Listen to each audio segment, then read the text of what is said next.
महाराज विक्रम सिंह की सवारी आ रही है।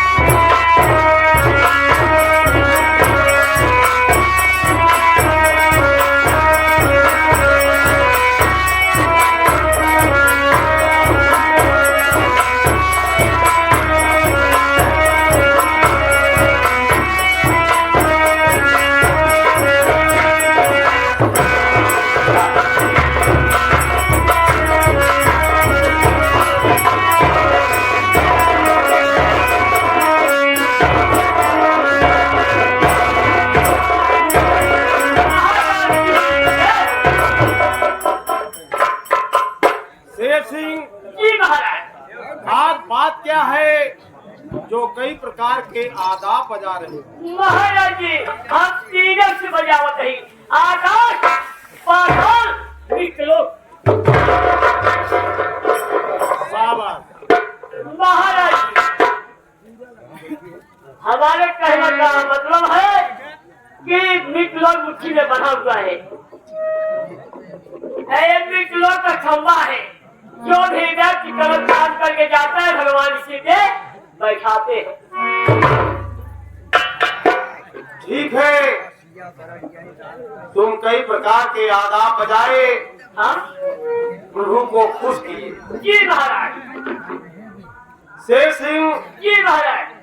राज का क्या समाचार है? राज का समाचार सब चकाचक है, प्रजा आपके ऊपर जाएगा।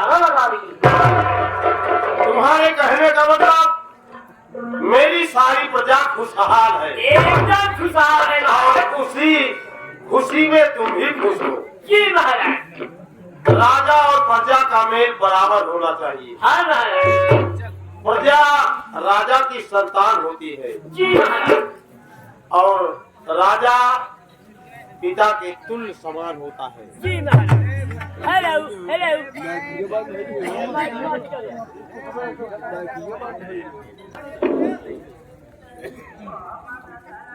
शेर सिंह जी महाराज। मैं अपना परिचय लेना चाहता हूँ। लोग ये समझ रहे होंगे ये कौन है, कहाँ के रहने वाले हैं और इनका नाम क्या है।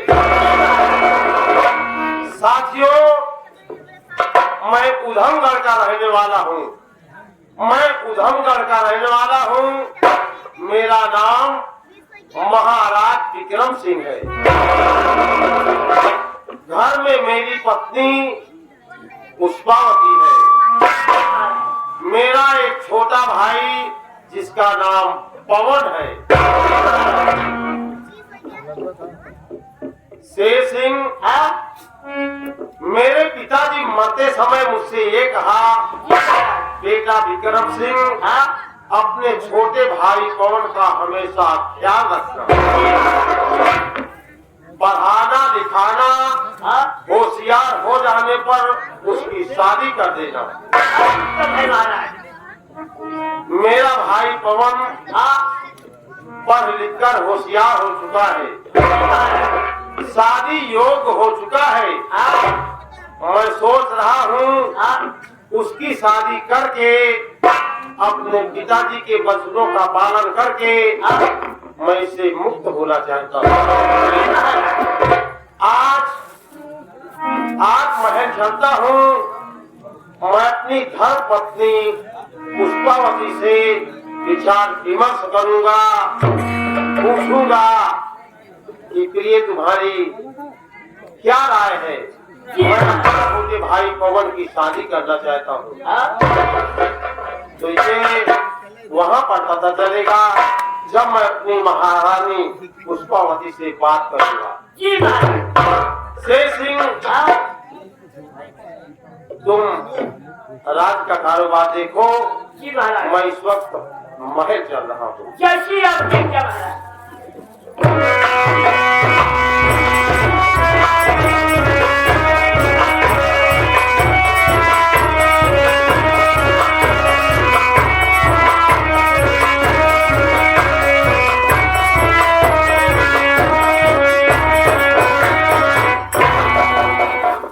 राजमहल में हम केवल सिर्फ 3 प्राणी हैं, हम और हमारे प्राणनाथ, आज मेरा एक देवर है जिसका नाम पवन है। मैं सोच रही हूँ अपने देवर पवन की शादी कर दूं और राजमहल में देवरानी आ जाए। आज देवरानी के आने से ये राजमहल खुशियों से गुलजार हो जाए और मुझको आराम मिल जाए। क्यों रामू? नागिन के चरणों में राम का खुश रहो। रामू तुम जाओ, हमारे देवर पवन को लिवा करके मेरे पास आओ। रामू कैसे ठीक है, जाओ।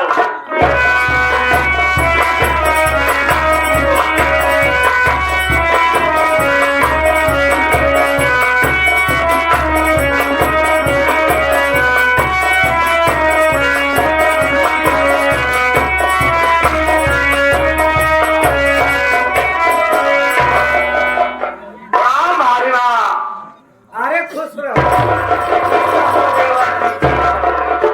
भाभिया, आज बात क्या है जो कि इस वक्त आप मुझे मेरे पास बुलाई है? अरे देवर जी, मैं तुमको इसलिए बुलाई हूँ, मैं बुला करके बहुत बड़ी खुशखबरी देना चाहती हूँ देवर। अरे भाभिया, ऐसी कौन सी खुशखबरी है जो कि आप मुझे देना चाहते अरे हैं? देवर जी, मैं ऐसी खुशखबरी दूंगी, आज सुनेंगे तो बहुत खुश नजर दिखाई देंगे। तो बतलाइए ना भाभिया। ठीक है, मेरी बात सुनिए, मैं बता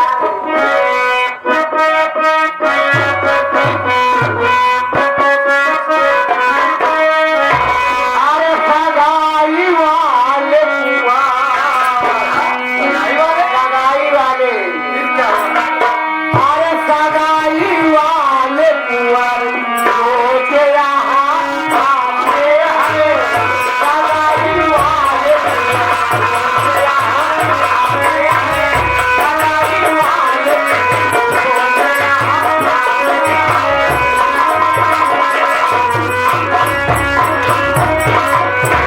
सगाई वाले कुंवर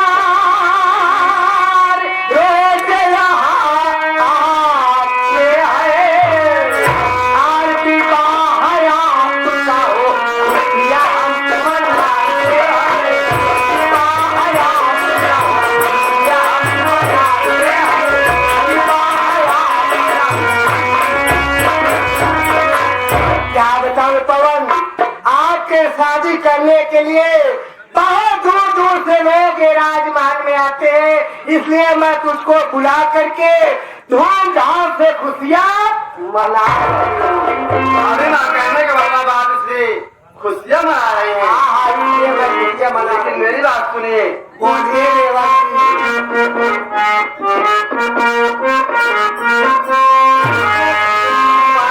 मनाए आपने खुशी, अरे वाह देवा जीवा, मनाए आपने खुशी, हम नहीं मनाते हैं। मनाए आपने खुशी,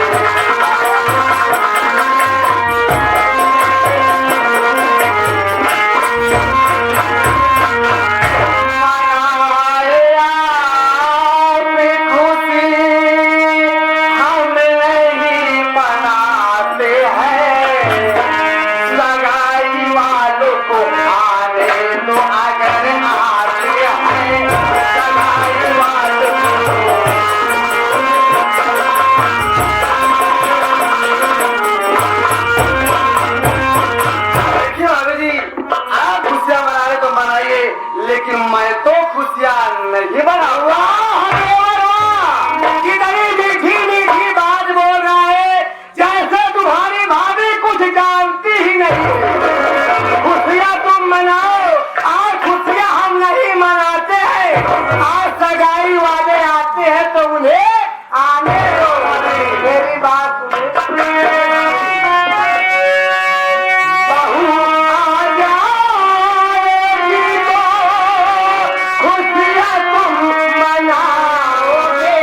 के मारे फूले नहीं समाओगे।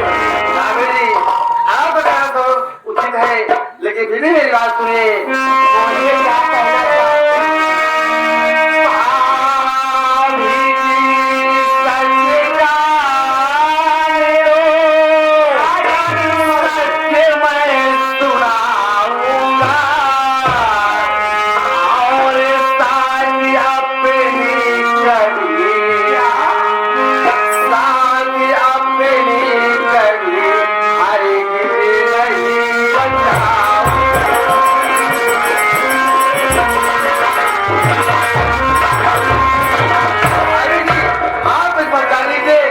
मैं कभी शादी नहीं करूंगा। वाह देवर वाह, तुम अपनी भाभी की बात नहीं मानोगे, तुम मनमानी काम करोगे। ठीक है मेरी बात सुनिए देवर, वाह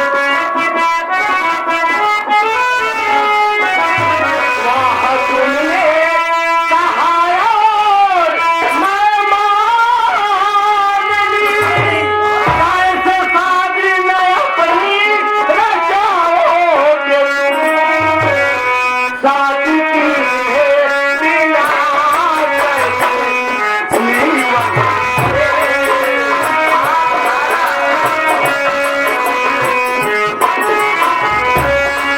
शादी की है बिना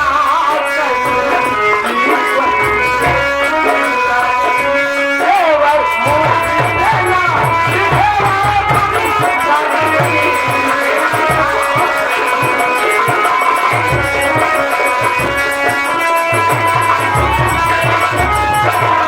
वाह देवर वाह, तुम जैसे कह रहे हो वैसे मैं मानूंगी। ये बताओ जब तुम शादी नहीं करोगे तुम्हारा दिन कैसे बीतेगा?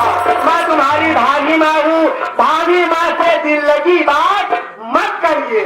सागर जी आपके कहने का मतलब यह है कि अगर मैं अपनी शादी नहीं करूंगा तो मेरा जीवन कैसे बीतेगा? कैसे बीतेगा? मैं आपको बता रहा हूँ।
जीवन में सोच रहा हूँ कि मैं एक सन्यासी का अपना जीवन बिताऊंगा, लेकिन कभी शादी नहीं करूंगा। वाह देवर वाह, इतनी कम उम्र में तुम बाबा बनेगा और ब्रह्मचारी बन करके अपना जीवन बिता रहे।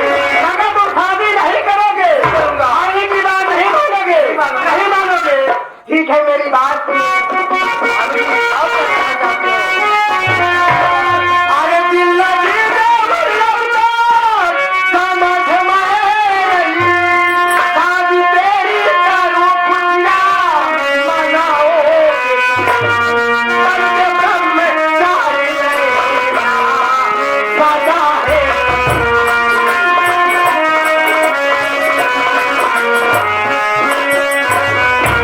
बनके ब्रह्मचारी रहेगा सदा है।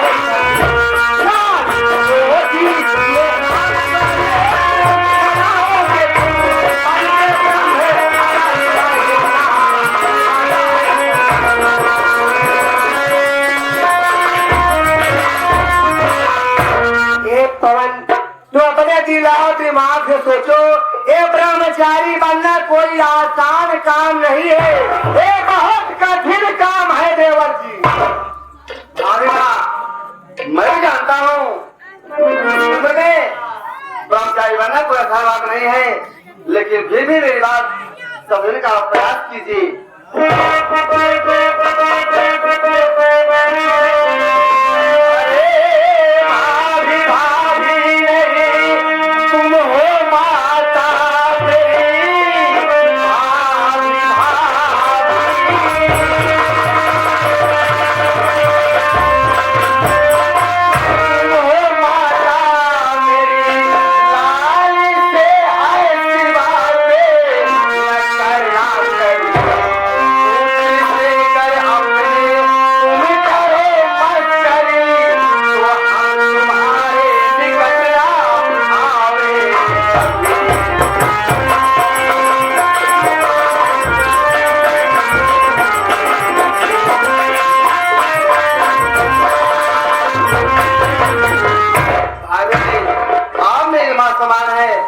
अगर आज के बाद मेरी शादी की दोबारा बात की तो मैं कसम खाता हूँ आपके पास कभी नहीं आऊंगा। बात ठीक कह रहे हो, मगर अपने दिमाग से सोचो, कौन ऐसे माता पिता है जो अपने बेटे की शादी नहीं करना चाहते हैं। अगर तुम शादी नहीं करोगे, एक गाँव देश दुनिया बहुत हंसेगे और बहुत भारी मेरी बदनामी होगी। कहेंगे बड़े भाई की शादी हो गई है, आखिर किस कारण और किस कमी से छोटे भाई की शादी नहीं हो गई। क्या बताऊं देवर, मैं तुम्हारी बात सुन करके बहुत चिंतित हूँ, मगर मैं ठीक है आराम करने चल रही हूँ। अपने दिमाग से सोच और समझ कर बताना, ये शादी तुझको करना ही पड़ेगा देवर। आप चलिए मांगना आराम करिए, मैं आपसे जरूर बता दूंगा। रामू, मैं जब रही आराम करने तो हमारे दीवर कौन को अच्छे ढंग से अपने हिसाब से समझा देना, क्योंकि मैं तुझे नौकर नहीं, मैं राजमहल का एक सदस्य समझ।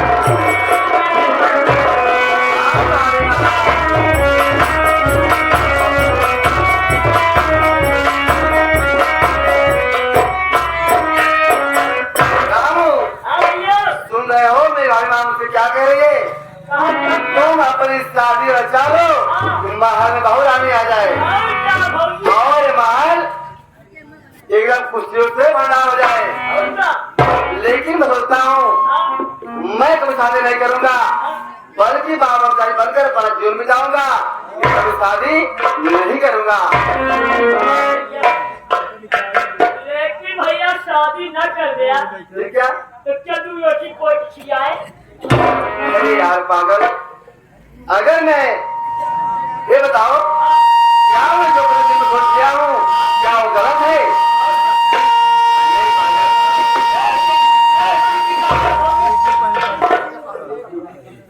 तो मैं चलना चाहता हूँ। ना भैया, ऐसे गिर जाए भैया। कैसे जाऊँ? घर वाली का कहना है और ऐसा चीज सिलाए सोच की। बड़ी अच्छी बात है। तो हाँ बाबूजी, आज हम सब जिस कार्यक्रम के प्रति उपस्थित हुए हैं, आइए उस आत्मा की शांति के लिए दो लाइन सो गीत पेश है।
आई हो अब ही तकला